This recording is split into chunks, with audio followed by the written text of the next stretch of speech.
یا ایھا الذین آمنوا اذا تداینتم بدین الی اجل مسمى فاکتبوہ، اے اہل ایمان جب بھی تم کوئی معاملہ کرو قرض کا ایک وقت معین تک کے لیے، ایک تو وقت معین ہونا چاہیے، یہ قرض دے رہے ہیں کب واپس ہوگا، فاکتبوہ تو اس کو لکھ لیا کرو۔ یہ فعل امر ہے، الامر للوجوب، واجب ہے یہ۔ وَلْيَكْتُبْ بَيْنَكُمْ كَاتِبٌ بِالْعَدْلِ، اور چاہیے کہ کوئی لکھنے والا تمہارے مابین عدل کے ساتھ، لکھنے والا کوئی ڈنڈی نہ مار جائے، انہیں بھی چاہیے کہ وہ صحیح صحیح لکھے۔ وَلَا يَأْبَ كَاتِبٌ أَن يَكْتُبَ كَمَا عَلَّمَهُ اللَّهُ فَلْيَكْتُبْ، اور کسی بھی شخص کو جسے اللہ نے سکھایا ہوا ہے کتابت لکھنے کا کام، تو اس کو انکار نہیں کرنا چاہیے لکھنے سے، اللہ نے اسے یہ علم دیا ہے، اسے چاہیے کہ لکھنے، اس لیے کہ اس معاشرے میں پڑھے لکھے لوگ تو بہت کم ہوتے تھے۔ اب بھی یہ ہوتا ہے، عرائض نویس وغیرہ ہوتے ہیں، وثیقہ نویس ہوتے ہیں، پیسے دے کے ان کو جو لکھواتے ہیں، لیکن اگر کوئی وثیقہ نویس جو ہے بے ایمانی کرے اور لکھنے میں کوئی کمی کر جائے تو جو جس کے اوپر ذمہ داری ہے اسے نقصان پہنچ جائے گا۔ وَلْيَكْتُبْ بَيْنَكُمْ كَاتِبٌ بِالْعَدْلِ، اور چاہیے کہ لکھنے والا تمہارے مابین انصاف کے ساتھ لکھے۔ وَلَا يَأْبَ كَاتِبٌ أَن يَكْتُبَ كَمَا عَلَّمَهُ اللَّهُ فَلْيَكْتُبْ، اور نہ انکار کرے کوئی لکھنے والا اس سے کہ وہ لکھے جیسے اللہ نے اسے سکھایا ہے تو لکھنا چاہیے۔ وَلْيُمْلِلِ الَّذِي عَلَيْهِ الْحَقُّ، لکھتے وقت املا وہ کرائے جس کے ذمے رقم آ رہی ہے، جس پر حق آ رہا ہے، علیہ الحق، وہ لکھوائے، جس کا مال ہے وہ نہ لکھوائے، جس پر ذمہ داری آ رہی ہے وہ لکھوائے، کہ میں کیا ذمہ داری لے رہا ہوں۔ وَلْيَتَّقِ اللَّهَ رَبَّهُ، اور اللہ سے ڈرتا رہے اپنے رب سے، وَلَا يَبْخَسْ مِنْهُ شَيْئًا، اور لکھوانے میں اس میں سے کوئی شے کم نہ کر دے۔ فَإِنْ كَانَ الَّذِي عَلَيْهِ الْحَقُّ سَفِيهًا، اب اگر وہ جو مقروض ہے، جو قرض لے رہا ہے، جس کے ذمے کوئی ذمہ داری آ رہی ہے، وہ ناسمجھ ہے یا بوڑھا ہے، ضعیف ہے، اور لا يستطيع ان يمل، یا اس کے اندر یہ اتنی صلاحیت نہیں ہے کہ املا کرا سکے، یہاں املا کے معنی میں ہے، ہوا فَلْيُمْلِلْ وَلِيُّهُ بِالْعَدْلِ، تو اگر وہ نہیں املا کرا سکتا تو اس کا کوئی ولی ہو، اس کا کوئی وکیل ہو، اس کا کوئی اٹارنی ہو، وہ اس کی طرف سے اس کو لکھوائے۔ وَاسْتَشْهِدُوا شَهِيدَيْنِ مِن رِجَالِكُمْ، یہ ایک آیت چل رہی ہے ابھی، پورے رکوع کے اوپر ایک آیت پھیلی ہوئی ہے، سوائے آخر میں تھوڑا سا حصہ دوسری آیت آئے گی۔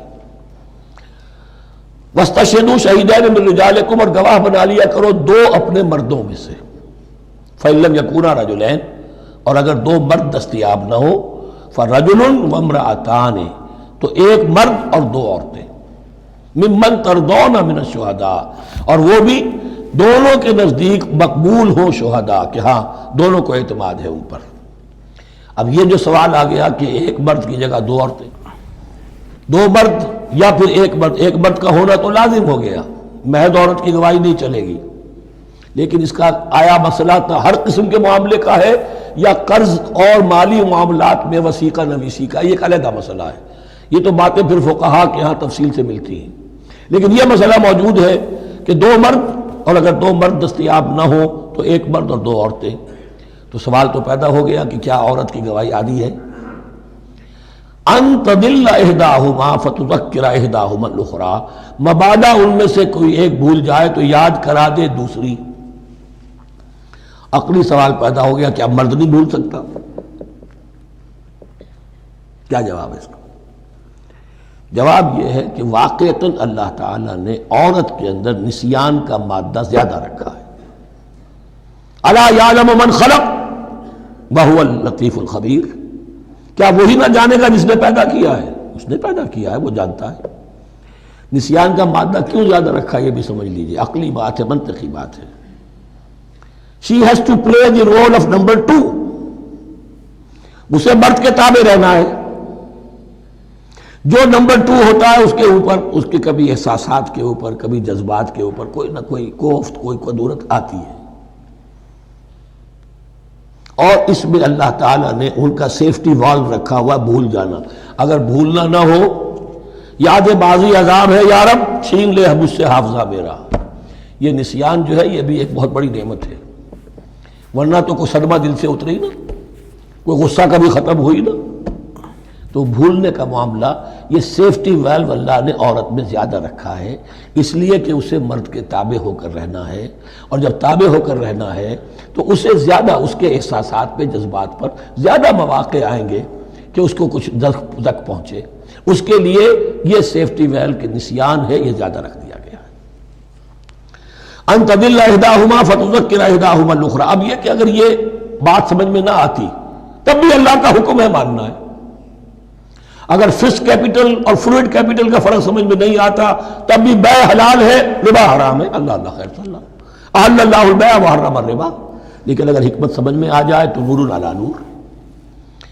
ولا یاب الشہداء اذا ما دعوا. اور نہ انکار کریں گواہ جب کہ ان کو بلایا جائے. اب گواہی کے لیے بلایا جائے تو گواہ نہیں آ رہے, نخرہ کر رہے. نہیں, ان کو آنا چاہیے. جو اللہ کی کوئی گواہی جو ہے اگر چھپائی ہے تو بہت بڑا ظلم ہے. ولا تسأموا. اور اس سے تھکو مت, کسل مت کرو, سستی مت کرو.